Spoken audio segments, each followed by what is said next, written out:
አሐዱ አምላክ አሜን። አቤቱ ቸር እግዚአብሔር አምላካችን ሆይ በዚህ ዕለት በዚህ ሰዓት በዚህ ስፍራ በቸርነትህ ስለሰበሰብከን ለዚህ ከፍተኛ ቀጠሮ ስላደረስከን ከሁሉ አስቀድሞ ቅዱስ ስምህን እናመሰግናለን። ቸር እግዚአብሔር አምላካችን ሆይ 2 ወይም 3 ሆናችሁ በስሜ ከተሰበሰባችሁበት እኔ ከዚያ በመካከላችሁ እገኛለሁ ብለሃልና በመካከላችን እንድትገኝልን ስብሰባችንን እንድትባርክልን ልናውቀው የሚገባንን የሚጠቅመንን እንድታስተምረን አእምሯችን ሊሸከመው ሊመረምረው የሚችለውን ምስጢር እንድትገልጽልን ቅዱስ መንፈስህን እንድታድርብን ሀገራችን ኢትዮጵያን ኦርቶዶክሳዊ ተዋሕዶ ቤተክርስቲያናችንን ክርስቲያን ሕዝብህን በቸርነት እንድታስብልን መዓቱን በምህረት ቁጣውን በትዕግስት እንድትመልስልን ክረምቱን እንድትባርክልን ዝናሙን የምህረት የተዘራውን ለበረከት እንድታደርግልን ሰውንም እንስሳውንም አውሬውንም ወፉንም ሁሉንም የምትረዳው በዚህ ነውና ለሁሉም ብለህ አንተ በቸርነትህ እንድትባርከው እንለምንሃለን እንማልድሃለን። እግዚአብሔር አምላካችን ሆይ ከእኛ ኃጢአት ክፋት ከአንተ ምሕረት ቸርነት አይታጣምና አንተ በቸርነትህ እንድታስበን ይቅር እንድትለን እንለምንሃለን እንማልድሃለን። ስለ ምስጋና ለአብ ለወልድ ለመንፈስ ቅዱስ ይሁን ዛሬም ዘወትርም ለዘላለሙ አሜን። አባታችን ሆይ በሰማይ የምትኖር ስምህ ይቀደስ፣ መንግሥትህ ፈቃድህ በሰማይ እንደሆነች እንዲሁ በምድር ትሁን። የዕለት ምግባችንን በደላችንን ይቅር በለን እኛም የበደሉንን ይቅር እንደምንል። አቤቱ ወደ ፈተና አታግባን ከክፉ አድነን። መንግሥት ያንተ ኃይል ምስጋናም ለዘላለሙ አሜን። እመቤታችን ቅድስት መልአኩ ቅዱስ ገብርኤል ሰላምታ ሰላም እልሻለሁ፣ በሐሳብሽ ድንግል ነሽ፣ በሥጋሽም ድንግል ነሽ። አሸናፊ እግዚአብሔር ሰላምታ ላንቺ ይገባሻል። ከሴቶች ተለይተሽ አንቺ የተባረክሽ የማኅፀንሽ ፍሬ ኢየሱስ ክርስቶስ ምስጉን አምላክ ነው። ጸጋን የተሞላሽ ደስ ይበልሽ፣ እግዚአብሔር ከአንቺ ጋር ነው። ከተወደደ ልጅሽ ከጌታችን ከመድኃኒታችን ከኢየሱስ ምሕረትን ለምኝልን ኃጢአታችንን ያስተሰርይልን ዘላለሙ። ኦ እግዚእ ኢየሱስ ክርስቶስ በከመ በሳይልቆ ምሕረትከ ሠረይ ኃጢአቴ ወኃጢአተ ኩሉ ሕዝብ። ጌታዬ ኢየሱስ ክርስቶስ ሆይ በይቅርታ እንደ ቸርነትህ ብዛት የእኔንም የሕዝብህንም ኃጢአት አስተስርይ። በማወቅ ባለማወቅ በማሰብ በመስራት በመናገር የተፈጸመውን ሁሉ እግዚአብሔር ይባርክልን። ሐምሌ 24 ቀን 1996 ዓመተ ምህረት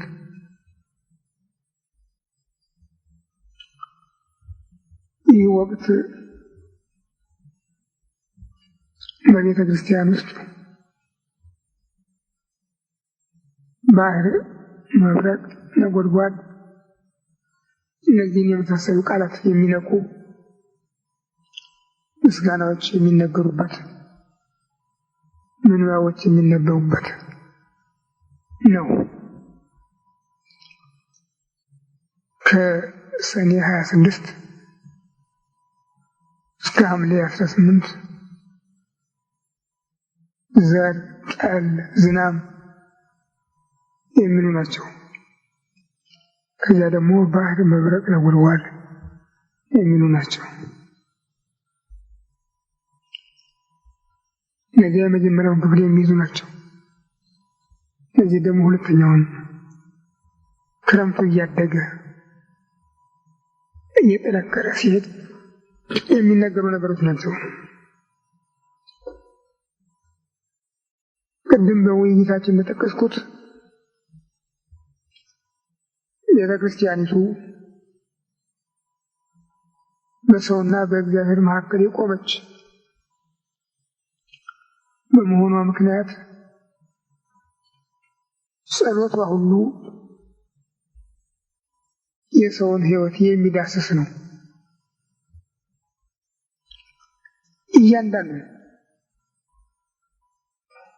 በሽተኞችን፣ ጤነኞችን፣ ሕፃናቱን፣ ሽማግሌዎችን፣ ልጆችን፣ ወላጆችን፣ ሴቶችን፣ ወንዶችን ከዚያም አልፎ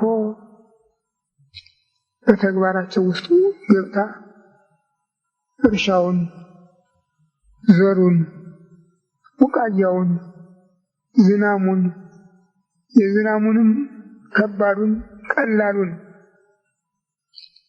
ወንዞችን፣ ፈሳሾችን፣ ጎርፎችን፣ ነፋሳትን፣ መብረቁን፣ ነጎድጓዱን፣ ባህሩን ሁሉን ትዳስሳለች። እነዚህ ሁሉ ለሰው አገልግሎት የተፈጠሩ እንደመሆናቸው መጠን ጉዳት እንዳያደርሱ ነው። ዝናብ አንሶ የተዘራው ተቀብሮ እንዳይቀር፣ ዝናብ በዝቶ የበቀለው እንዳይጠፋ፣ ወንዞች፣ ፈሳሾች ሞልተው ከአቅማቸው ከገደባቸው አልፈው ሌላው እንዳይነኩ፣ ጥፋት እንዳያደርሱ፣ ከመጠናቸው ደግሞ ጎለው በዙሪያቸው ያለው ወፉ፣ አሞራው ምግብ እንዳያጣ ሁሉን የሚመግቡ እነሱ ናቸውና መብረቁ ዘሩን የተዘራው እንዲቀሰቅስ፣ ነጎድጓዱን የወደቀውን ዘር እንዲያስነሳ ሁሉም በየበኩላቸው የተመደቡበትን አገልግሎት እንዲያከናውኑ ጸሎቷን፣ መስተብቁ፣ ሊጦን፣ ቅዳሴ በሚባለው ክፍል ሁሉ ያጠናቀች የዘወትር አገልግሎቷ ይህ ነው። በሰውና በእግዚአብሔር መካከል ቆማ ይህንንም ታስታውስ። አስተናባሪዎች በድግስ ቤት ገብታችሁ እንደምታውቁት አስተናባሪዎች ያልደረሰውን መመልከት ነው። ያገኘው አግኝቶ ሌላው እንዳይራብ መመልከት ነው። የቤተክርስቲያንም ድርሻዋ ይሄ ነው። እግዚአብሔር ለሁሉ ለግሷል። በስነ ፍጥረት የተመደቡ አገልጋዮች ግን በሰው ኃጢአት ምክንያት ስራቸው ተቋርጦ ወይም ዘግይቶ ወይም ቀድሞ በዚህ ምክንያት የሰው ነባር ሕይወቱ እንዳይሰናከል ያን በትክክሉ እንዲሰጥ እግዚአብሔር በሰጣቸው መንገድ መመሪያ ሰውን እንዲያገለግሉ ነው የምጠይቅ። ለሁሉም ታዲያ አገልጋዮች አሏቸው የሚያዘጋጁ 99ኙ ነገደ መላእክት በዚህ ስራ ውስጥ ነው ያሉ፣ ተጠምደው ሰውን የሚያገለግሉ። ሰውን ቢሲል ነው ስነ ፍጥረት የሚያምጽ ሰውን ቢሲል ብቻ ነው።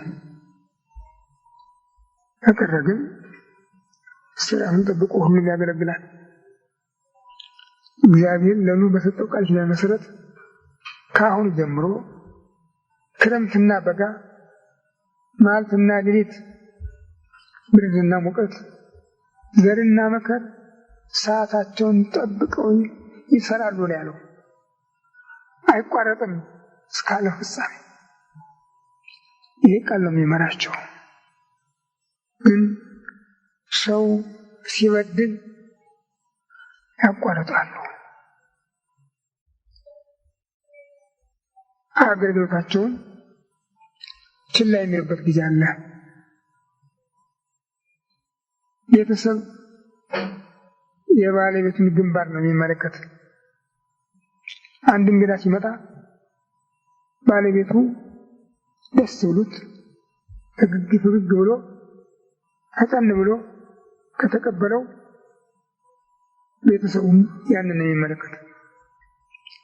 ቤቱን ካዞረበት ካጠቆረበት ችላ ካለው ደግሞ ቤተሰቡን በዚያው መጠን ነው።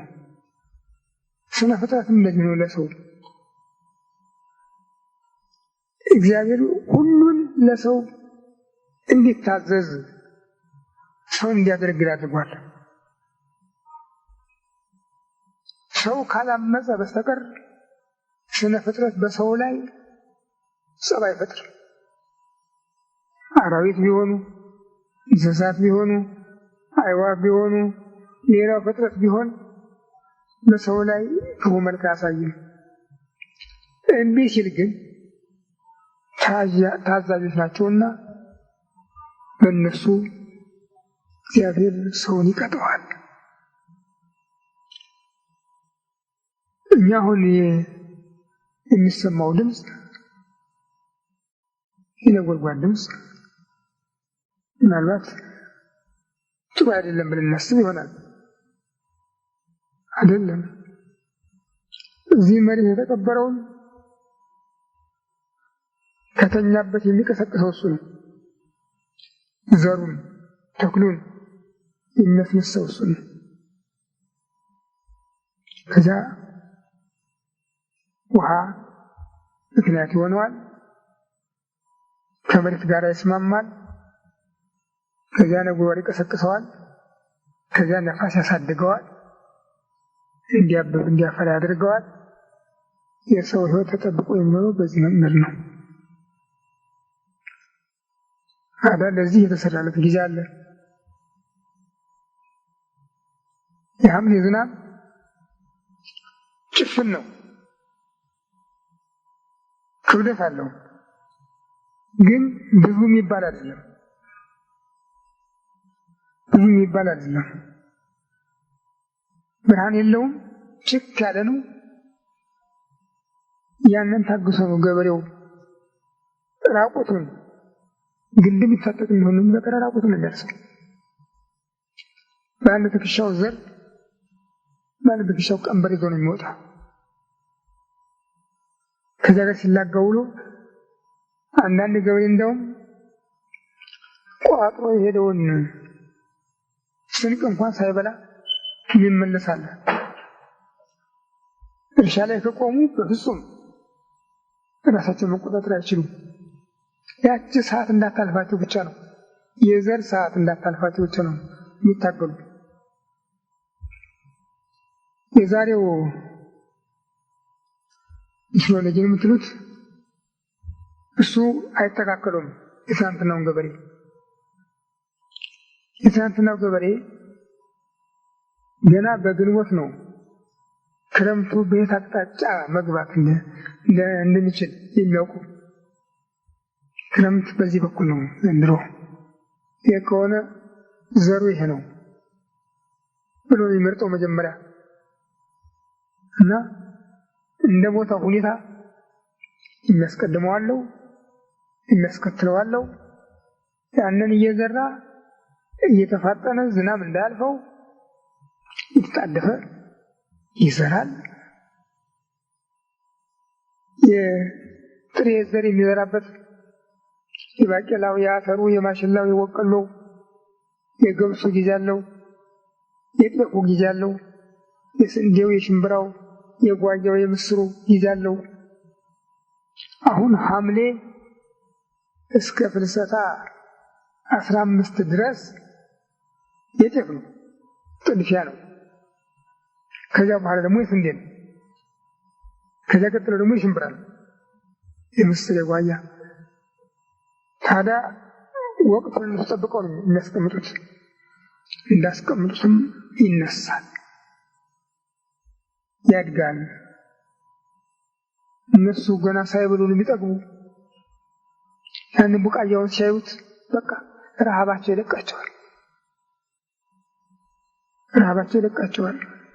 አውጥቶ የዘሩት ዘር ሕያው ሆኖ አካል ገብቶ ሲያዩት ደስ ይላቸዋል። የዚህም ቤተ ክርስቲያን በእንተ ነዳያን ሕዝብከ ወበእንተ እለ ይሴፉ ቅዱሰ ውሉከ ስመከ ሀባ ለምድር ፍሬሃ ትፍሬ ለዘር ወለማይረር።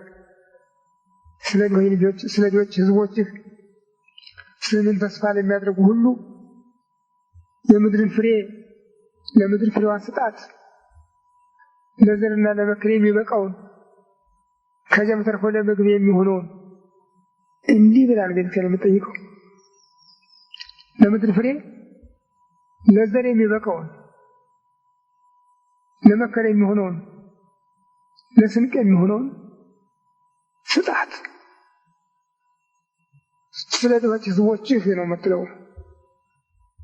እሱም እንዳለች ያድርግ ነበር። ታዲያ ይህን የሚያደርገው ማን ነው? የበቃ ነበር?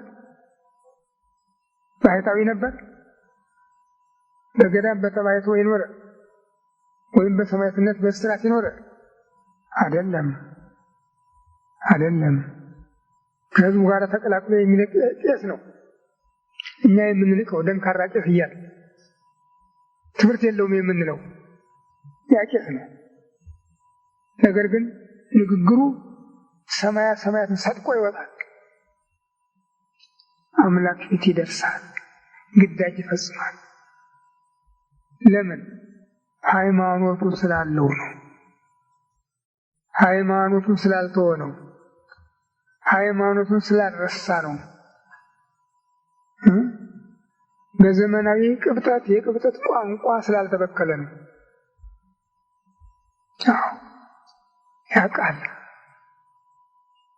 ኦ እግዚአብሔር አምላኬ ነሆ ወልድከ መሥዋዕት ዘያሰምረከ። እግዚአብሔር አምላኬ ሆይ አንተን ደስ የሚያሰኘው መሥዋዕት ልጅህ እነሆ በእጄ ነው ያቀርብለታል። ለአባቱ ነው የሚያቀርብለት። አባቱ ፊቱን አይመልስም። በቅን ወልድከ በስቁል ወልድከ በተቸነከረው ልጅ በተሰቀለው ልጅ ብለው የለመኑትም የማይመልስ ስለሆነ ሁሉን ነገር የሕዝቤን ኃጢአት ይቅር ብያለሁ ይላል።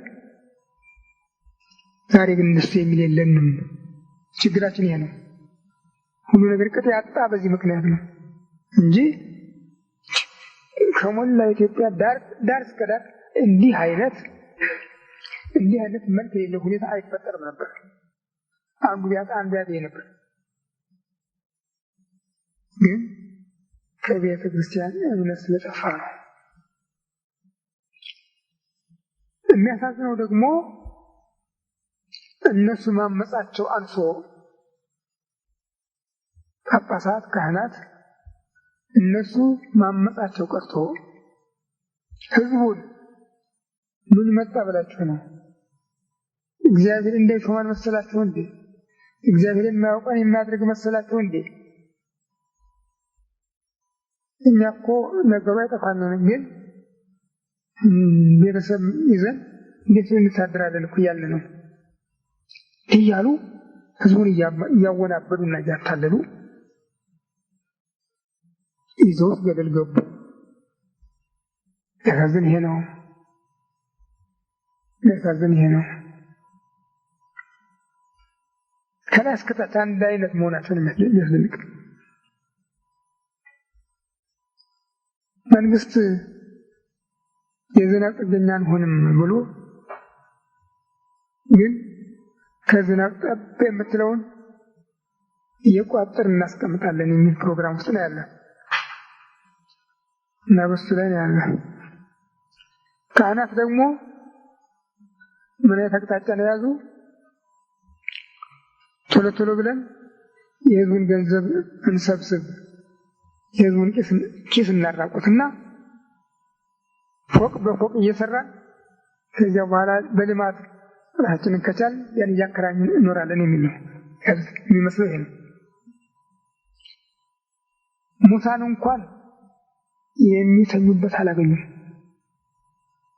የተቆፈረ አጽማቸው እየወጣ ለተወሰነ ጊዜ ቤተሰብ ኪራይ እየከፈል ነው አሁን ያለ። እንዲህ ያለ መዓት፣ እንዲህ ያለ ኃጢአት፣ እንዲህ ያለ መቅሰፍት እኔ አይቼ ሰምቼ አላውቅም። በእውነት ምን አለ ተኝቶ እንኳን ቢተዋቸው ምን አለበት? እነዚያም እንኳን እየተፈተኑ ነው። እንኳን እኛ እንጃ። እኔ አንድ የሚሰማኝ ነገር አለ። እነሱ ይህን ፎቅ በፎቅ ላይ እያነባበሩ ይሰራሉ። መንግስት ደግሞ መሬት ባለቤት አልባ ነው ብሏል እና ነገ በማን መሬት ላይ ነው ይህን ፎቅ ያቆማችሁት? ወይ በሊዝ መሰረት ዋጋውን ክፈሉ ወይም ደግሞ ልቀቁ ያላቸው ምን ይሆናሉ? እኔ ዛሬ ይሄ ደግሞ ይቀራል ብዬ አልጠረጥርም። እንደሚመጣ ምናለሁ። ምክንያቱም የሚያመጣው ምንድን ነው? የገንዘቡ ብዛት ነው። የገቢዎች ሚኒስቴር ምንድን ነው የያዘው? አሁን ገንዘብ በየት ትመጣለች የሚል ነው። የገንዘብ መግቢያ መስኮቷ በየት በኩል ነው እያለ ነው። እየፈለገ ነው፣ እየጫረ ነው። ድሮ ነፃ የነበሩ በነፃ ሰርተው የተጠቀሙ የነበሩ ሚኒስትሮች፣ አያጫኞች፣ ሌሎች ሁሉ ዛሬ ገባሮች ናቸው። ዛሬ በስም እየተሰፈረ ነው ሁሉ ነገር እና መኪና በዘፈቀደ አቆሞ መሄድ የለም። ያቆመባትን ሰዓት መስፈር አለበት። ለዚያችም ዋጋ መክፈል አለበት። ለምን? መሬት አለው ባለቤት። አሁንም ካህናት ነፃ መስሏቸው ይዝናናሉ እንጂ መንግስት ይህንን ቀልድ ዝም ብሎ አይመለከተውም። እንጃ እግዚአብሔር እሱ ይወስነው ካልሆነ በስተቀር እኔ የቤተክርስቲያኑ መስሪያም ወደፊት በሊዝ ሳይጠይቅ አይቀርም ነው የምለው። እንኳን ሌላ ነገር። ይህም ደግሞ መንግስትን አያስወቅስም። እኛ ያመጣነው በሽታ ነው።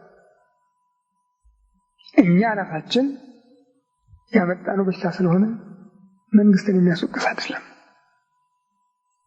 መንፈሳዊነት ከሌለው፣ ጸጋ ከሌለው፣ ለህዝቡ መድኃኒት የሚያመጣ መሆኑ ከቀረ እንደዚያው ለይለው መሆን አለበት። ምን ይለያል? እና ሁኔታችን ሁሉ አያምርም። ታዲያ ለዚህ መድኃኒት ምንድን ነው? ጸሎት ብቻ ነው። ባህር ሁልጊዜ ሰላማዊ አይደለም። ውስጡ ያሉ አራዊት ይቀሰቅሱታል፣ ያንቀሳቅሱታል። ነፋሱ፣ ማዕበሉ ይራወጥበታል። በዚህ ምክንያት የባህር ዓለም ጤነኛ አይደለም።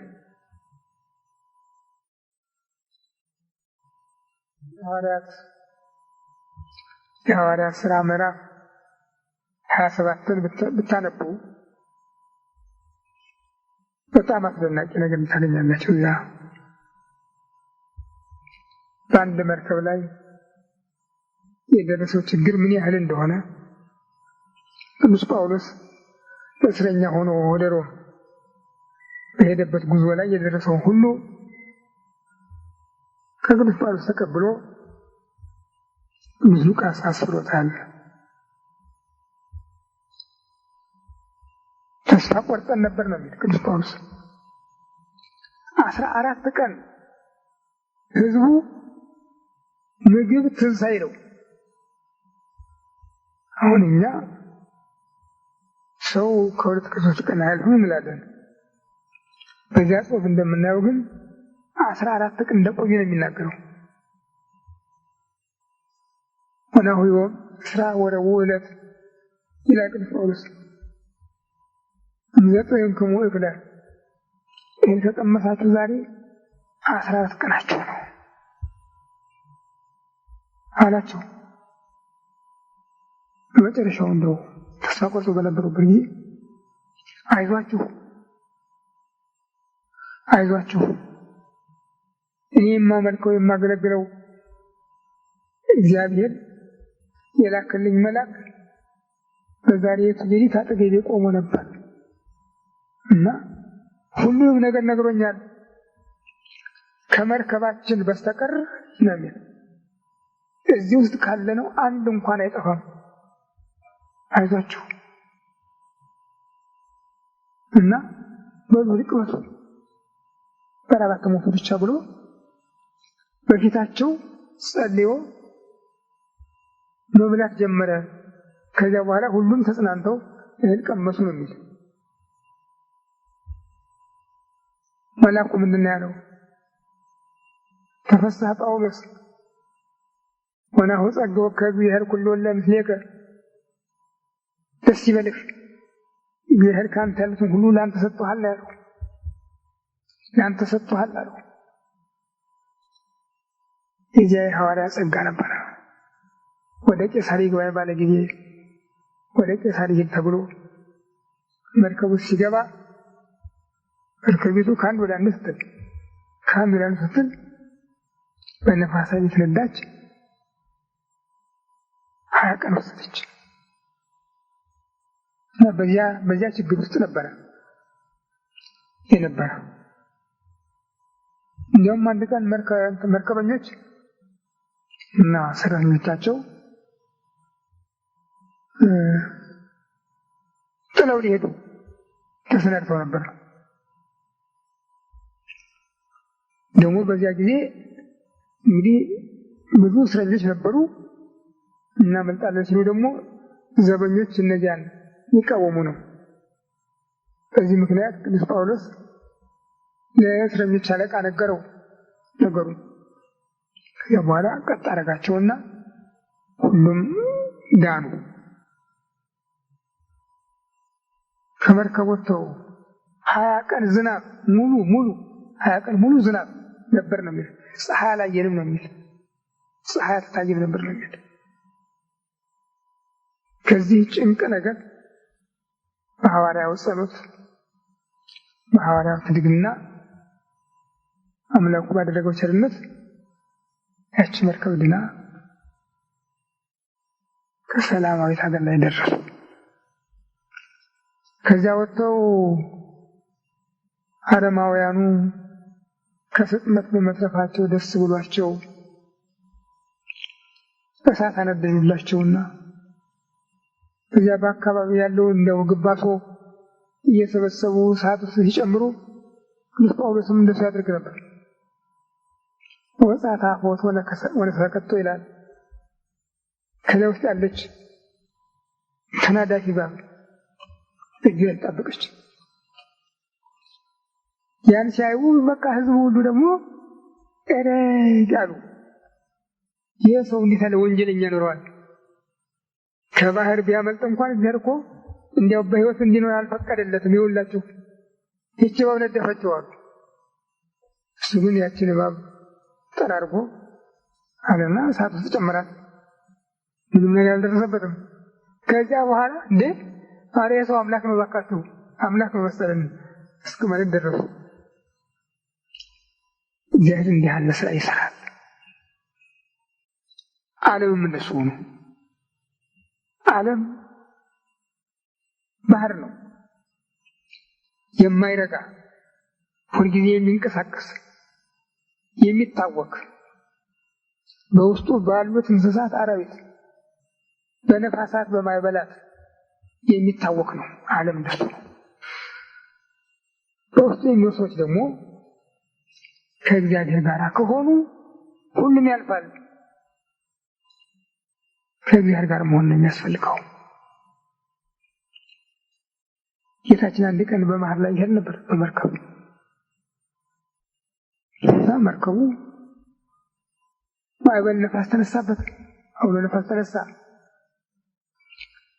ውሃውን እያነሳ በመርከቡ ላይ ቸልሰው ጀመረ። መርከቡን ደፈነው፣ ሸፈነው። ህዝቡ ይጨነቃል፣ ይደርስበት አጥቷል። እሱ ግን ከመርከቡ በስተኋላ ሄዶ አንዲት ጥግ ይዞ ተኝቶ ነበር ነው የሚለው ቅዱስ ወንጌል። እንግዲህ የማይተኛ የማያንቀላፋ አምላክ ያንቀላፋ ነበር ይለዋል። እሱ የማይነገር የለም። ነቢዩ ዳዊት ናሁ ይደቅስ ወይ ይነውም ዘያዕቆብ ለእስራኤል፣ እስራኤል የሚጠብቅ አይተኛም አያንቀላፋም ይለዋል። ወንጌል ደግሞ አንቀላፍቶ ነበር ይለናል። ወሆረ መንገለ ከኋላ ሐመር ወተትሪሶ ኖመ ወደ መርከቡ በስተኋላ በኩል ሄዶ ተኝቶ ነበር ይሏል። ቀሰቀሱት። መምህር ጠፋን እኮ እንዴት ዝም ትላለህ? ተረነሱ የቀሰቀሱት አምላክ ነው ብለው አይደለም። በአምላክነቱ ማዕረግ አይደለም የጠየቁት። ብዙ ታምራት ያደርጋ የተወት ነበርና እንደዚያው ታደገና ብለው ነው። ታምራት ደግሞ በሁሉ መልኩ ይመጣል። በስፍራው ይመጣል፣ አለ ስፍራው ይመጣል። በስፍራው ይመጣበት ጊዜ አለ፣ ሃይማኖትን ምክንያት አድርጎ አለ ስፍራው ይመጣበት ጊዜ አለ፣ መገለጥን ብቻ መሰረት አድርጎ እና እነሱ ግን የፈለጉት በዚያም ሆነ በዚያ ያ ሰው ወይም ልዩ ኃይል አለው ወይም የእግዚአብሔር ሰው ነው ብለው እንደሚያስቡት በትሩፋት ያድነና ብለው ነው በተሰጠው ጸጋ በሁሉ መልኩ ይመጣል። በስፍራው ይመጣል፣ አለ ስፍራው ይመጣል።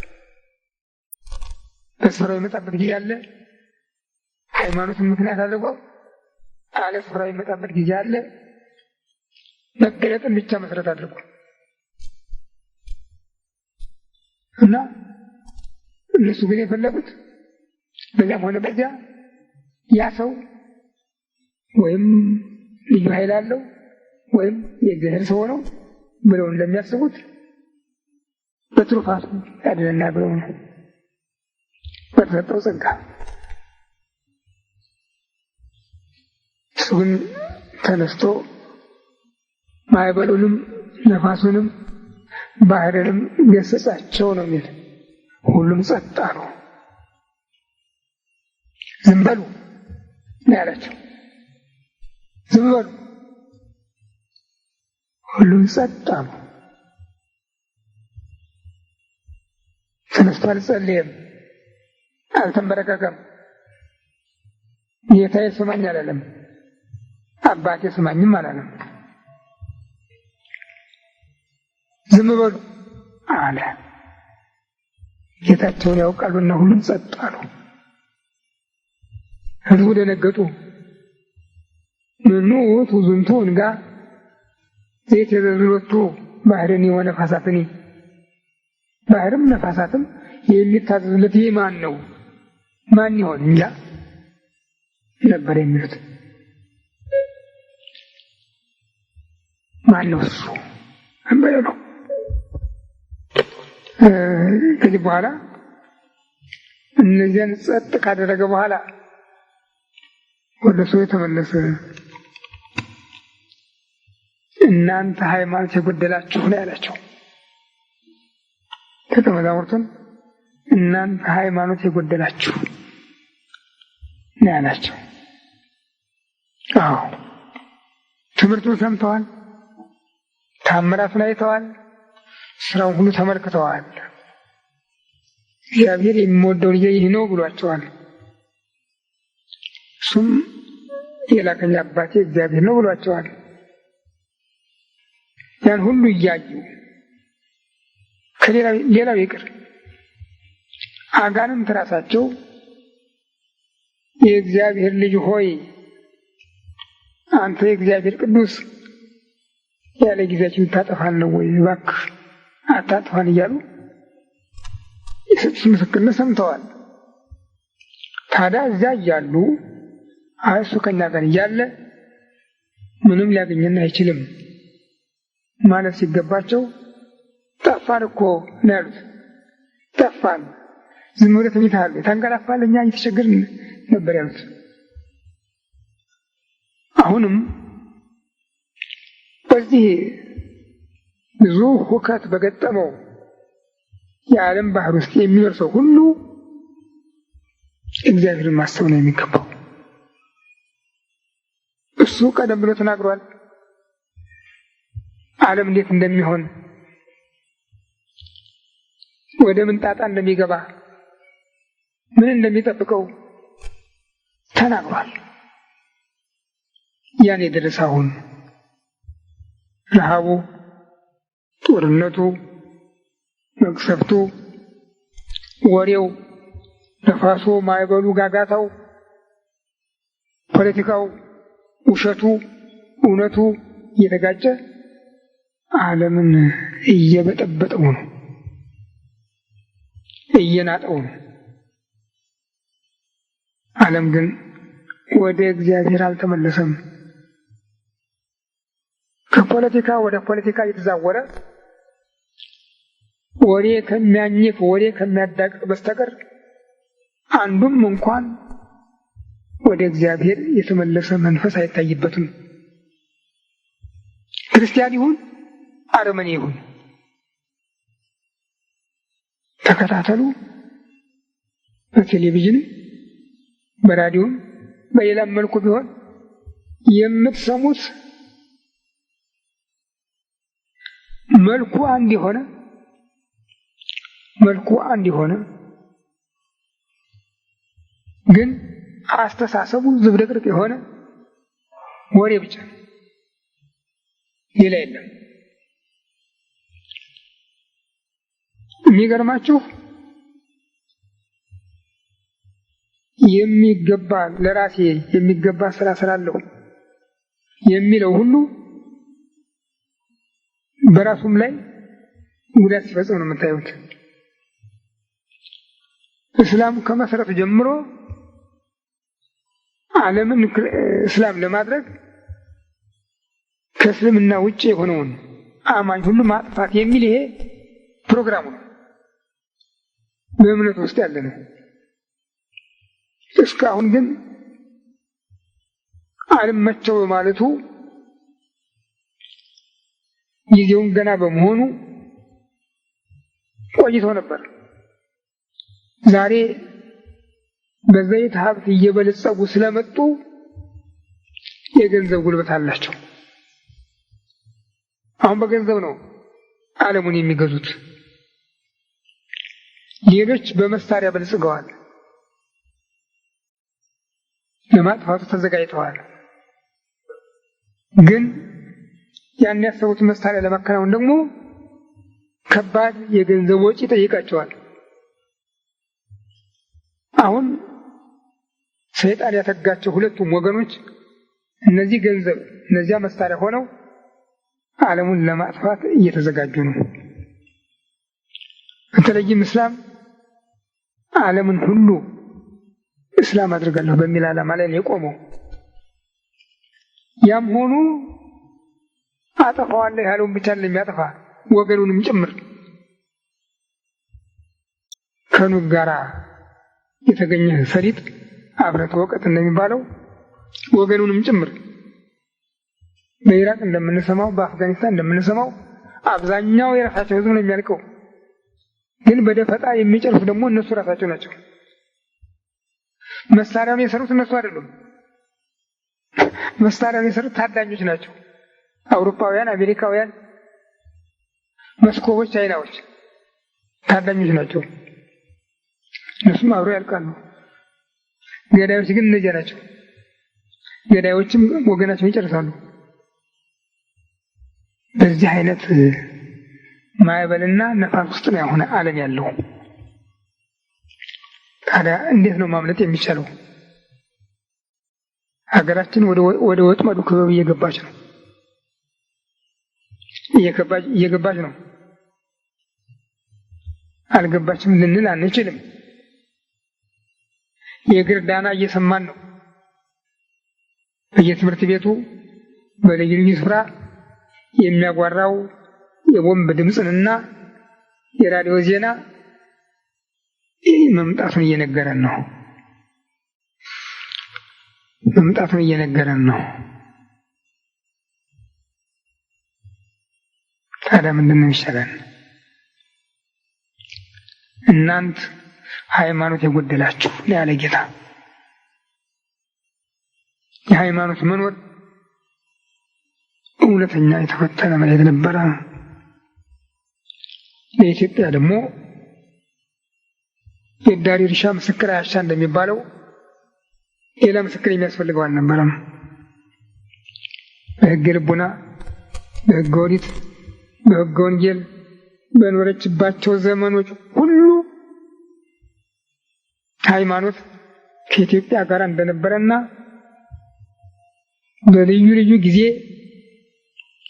በትድግናው ከጥፋት እንዳስተላለፋት ታሪኳ ምስክር ነው። አሁን ግን አገሬ ጋራ ነው ከተባለበት ጊዜ ጀምሮ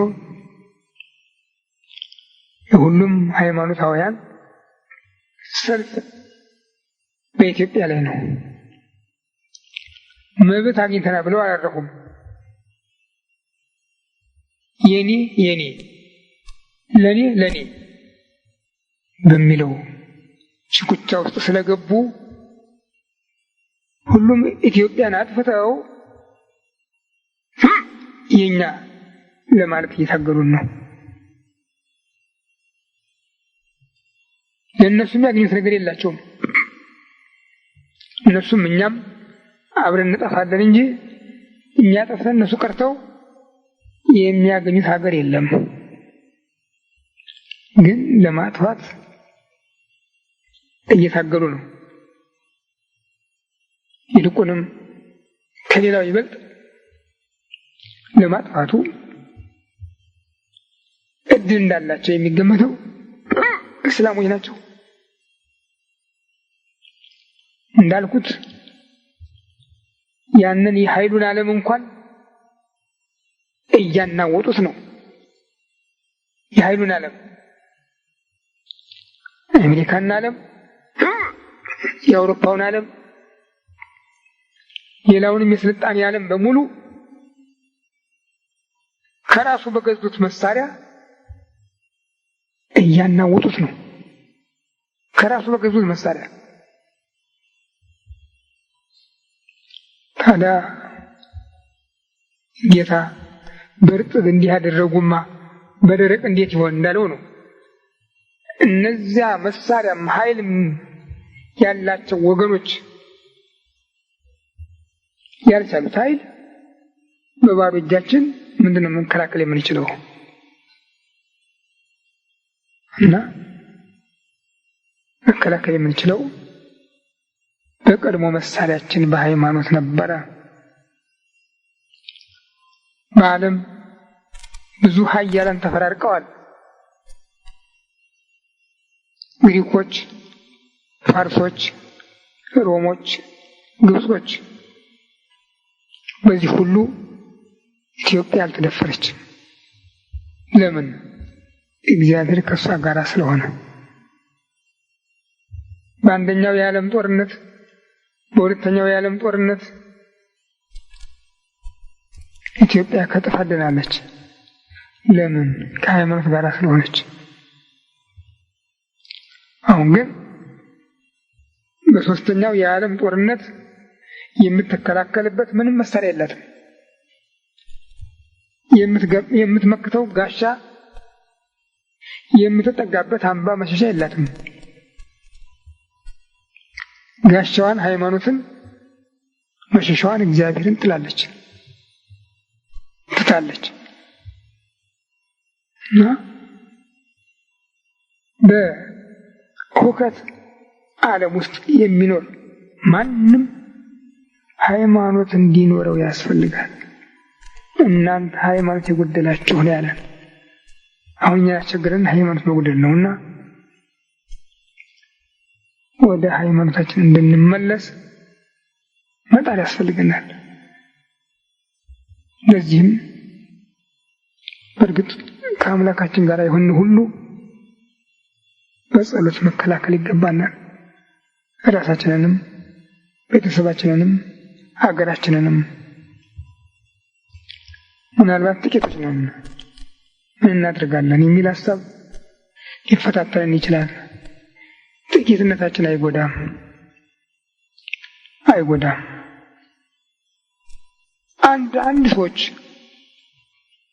አንድ ሰው ከተገኘ በዚያ ስፍራ ብዙውን ሊያድን ይችላል። አብርሃም ከጌታ ጋር ሲነጋገር በነበረ ጊዜ እኔ ከአብርሃም ምክር አልሸሽግም፣ እሱ ታላቅ ሕዝብ ይሆናል ካለ በኋላ እኔ አሁን ወደ ሰዶም ወርዳለሁ፣ ልወርድ ነው። እስኪ ይፎክራሉ፣ ይደነፋሉ እና እንደ ፎከራቸው እንደ ድንፋታቸው ያደርጉ እንደሆነ አያቸዋለሁ አለው። አብርሃም ደነገጠ። ጌታዬ በፊቱ ሞገስ አግኝቼ ከሆነ አለ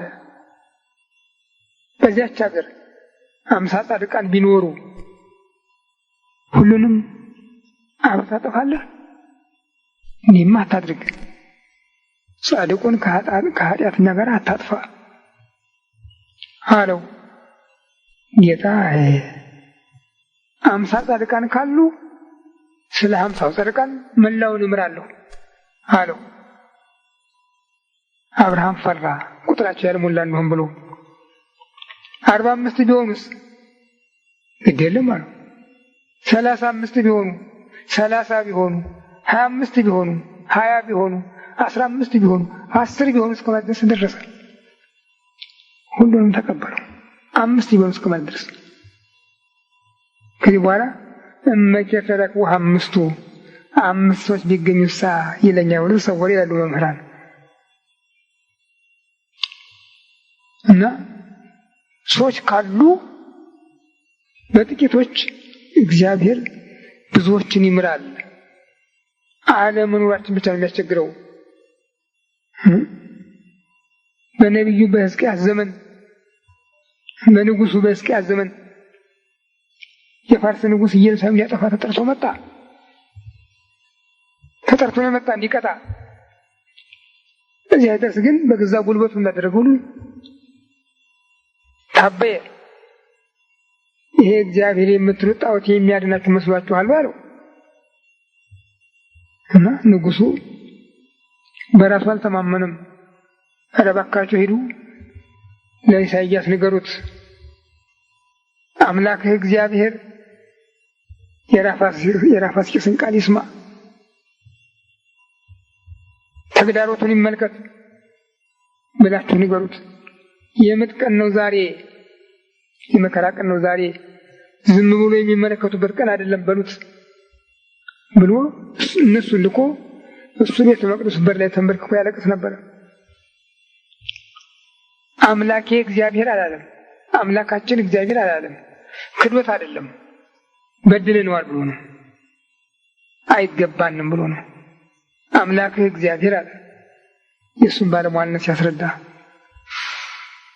ነቢዩም መልእክተኞችን ባየ ጊዜ ተመለሱ፣ ለጌታችሁ ለሕዝቅያስ እንዲህ በሉት፣ አይዞህ አለንጋ እንኳን አያጮህባትም በለው። በኢየሩሳሌም እንኳን ሌላ ኃይል ይሰራ አለንጋ እንኳን አያጮህባትም በለው አላቸው። እና ተመልሶ ሄደ፣ ነገሩት። በዚያች ሌሊት 185,000 ሰራዊት እንደተኛ ቀረ።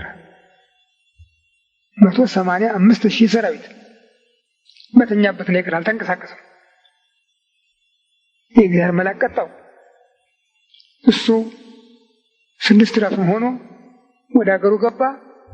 እየሮጠ ከኋላው የተከታይ ድምፅ ያሰማዋል መንፈስ። እንደ ባከነ ሀገሩ ገባ። ልጆቹ ግን ያን ሁሉ ሰራዊት ጨርሶ ምን አመጣው ብለው በዘነዘና ቀጥቅጠው ገደሉት። ይህን ያደረገ ማን ነው? የነቢዩ ጸሎት ነው። የአንድ ሰው ጸሎት፣ የብዙ አይደለም። የአንድ ሰው አንድ ሰው ካለን ይበቃን ነበር። አዎ ምናልባት ይህን በመናገሬ ታዝኑ ይሆናል። በሞላ ኢትዮጵያ የታንድ ሰው የለም ይላል ትሉ ይሆናል። ጭንቀት ይሄን የሚያናግረኝ የለም አይደለም። እኔ ይኖረዋል፣ ከአንድም ብዙ ሰዎች ይኖሩታል። ነቢዩ ኤልያስ እግዚኦ ምሥዋዕ ከኒነሰቱ ወነቢያት ከኒቀተሉ ወአነ ባሕቲተ የተረፍኩ መሠዊያህን አፈረሱ ነቢያቶችን ገደሉ እኔ ብቻ ነኝ የቀረሁ የተረፍኩ ቢለው አይ አትረፍኩ ሊተሰባ ቤተቤሴ 7,000 ሰዎች አለ ይላሉ። እሱን ጓዳ አላውቀውም እኔ እሱን ጓዳ አላውቀውም። ባዶ ነው አይደለም ባዶ ነው አይደለም። ግን እኔን የሚያሸብረኝ ነገር አለ። እነዚህ ሰዎች እግዚአብሔር እንዳውቁ አድርጓቸው ስለሆነ ሰውሯቸው ነው ምስጢሩን ምን አውቃለሁ። አንዱ ይሄን የሚያስጨንቀኝ እኔ። ሁለተኛው ደግሞ ለቅዱሳን የተሰጠው የጸጋ ማዕረግ እስከ 10ኛ ማዕረግ ነው። ምናልባት እነዚህ ቅዱሳን ራሳቸውን መምራት የሚችሉ የዓለምን ሁኔታ መቆጣጠር የሚችሉ በዛ ቢባል እስከ 4ኛው ማዕረግ እስኪደርሱ ድረስ ነው። ከዚያ በኋላ ግን እነሱ የሉ ከዓለም ተቋርጠዋል ማለት ነው። ከዓለም ግንኙነት ተቋርጠዋል ማለት ነው።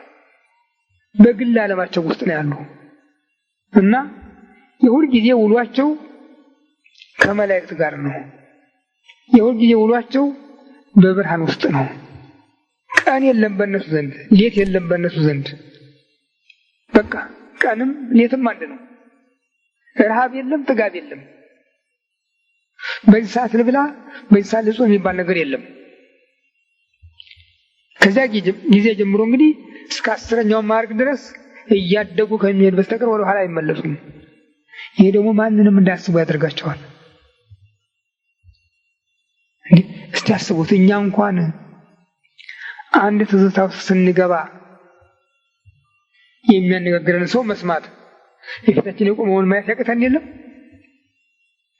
ሲቀሰቅሱን እንኳን ነው ምን ሆኜ ይኖራል ማለት እንደርሳለን አይደለም?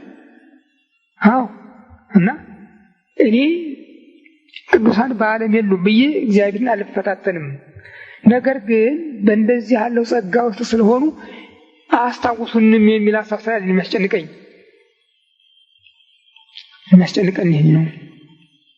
ስለዚህ ቤተክርስቲያናችን የምትኖር የበለጠ ክፉም በጎም ቢሆኑ እነዚያ ይቻሉን ነበረ።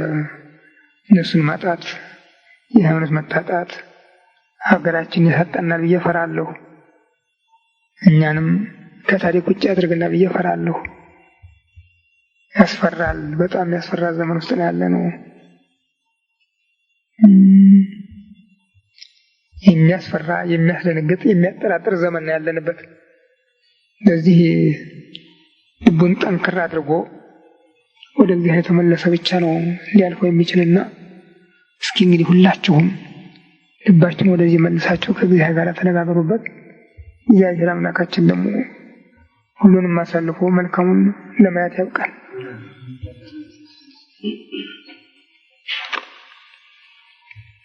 በስመ አብ ወወልድ ወመንፈስ ቅዱስ አሐዱ አምላክ አሜን። አቤቱ ቸር እግዚአብሔር አምላካችን ሆይ በዚህ ዕለት በዚህ ስፍራ በቸርነት ስለሰበሰብከን ለዚህ ከፍተኛ ቀጠሮ ስላደረስከን ከሁሉ አስቀድሞ ቅዱስ ስምህን እናመሰግናለን።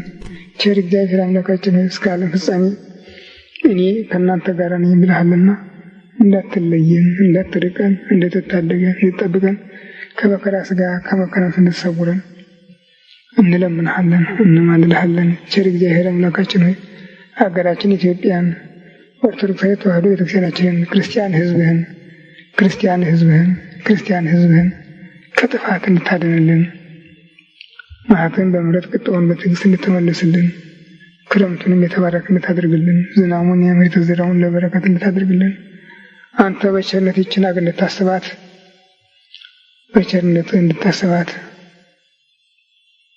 ለነቢዩ ለኢሳይያስ እንደተናገርከው በእንቲአየ ወበእንተ ዳዊት ቆየ እቀውም ላቲ ለዛቲ ሀገር ረዳ ወአድኅና ወሰሃላ። ስለ ስሜ ስለ ባሪያ ስለ ዳዊት ብዬ ለዚች ሀገር እቆምላታለሁ፣ እረዳታለሁ፣ አድናታለሁ፣ ይቅር እላታለሁ ብለህ እንደተናገርክ ዛሬም ለዚች ሀገር እንድትቆምላት፣ እንድትረዳት፣ እንድታድናት ይቅር እንድትላት በእናትህ በእመቤታችን በቅድስት ድንግል ማርያም ስም ተማጽነን እንለምንሃለን እንማልድሃለን። ክብር ምስጋና ለአንተ ለቸር አባትህ ለመንፈስ ቅዱስም ይሁን ዛሬም ዘወትርም ለዘላለም አሜን። አባታችን ሆይ በሰማይ የምትኖር ስምህ ይቀደስ፣ መንግሥትህ ትምጣ፣ ፈቃድህ በሰማይ እንደሆነች እንዲሁ በምድር ትሁን። የዕለት ምግባችንን ዛሬ ስጠን፣ በደላችንንም ይቅር በለን እኛም የበደሉንን ይቅር እንደምንል። አቤቱ ወደ ፈተና አታግባን ከክፉ ሁሉ አድነን እንጂ መንግሥት ያንተ ናትና፣ ኃይል ምስጋናም ለዘላለሙ አሜን። እመቤታችን ቅድስት ድንግል ማርያም በመልአኩ በቅዱስ ገብርኤል ሰላምታ ሰላም እልሻለሁ። በሐሳብሽ ድንግል ነሽ፣ በሥጋሽም ድንግል ነሽ። አሸናፊ እግዚአብሔር እናት ሰላምታ ላንቺ ይገባሻል። ከሴቶች ተለይተሽ አንቺ የተባረክሽ ነሽ፣ የማኅፀንሽ ፍሬ ኢየሱስ ክርስቶስ ምስጉን አምላክ ጸጋን የተሞላሽ ደስ ይበልሽ፣ እግዚአብሔር ከአንቺ ጋር ነውና ከተወደደ ልጅሽ ከጌታችን ከመድኃኒታችን ከኢየሱስ ክርስቶስ ምሕረትን ለምኝልን ኃጢአታችንን ያስተሰርይልን ለዘላለሙ አሜን። ኦ እግዚእ የኢየሱስ ክርስቶስ በከመ በሳህልከ ወምሕረትከ ሥረይ ኃጢአቴ ወኃጢአተ ኩሉ ሕዝብከ። ጌታ የኢየሱስ ክርስቶስ ሆይ እንደ ይቅርታ እንደ ቸርነትህ ብዛት የእኔንም የሕዝብህንም ኃጢአት አስተስርይ። በማወቅ ባለማወቅ በማሰብ በመስራት በመናገር የተፈጸመውን ሁሉ እግዚአብሔር ይፍታ። የአብ በረከት የወልድ ፍቅር የመንፈስ ቅዱስ ኅብረት ከሁላችን ጋር ይሁን። የሚያሰማን እግዚአብሔር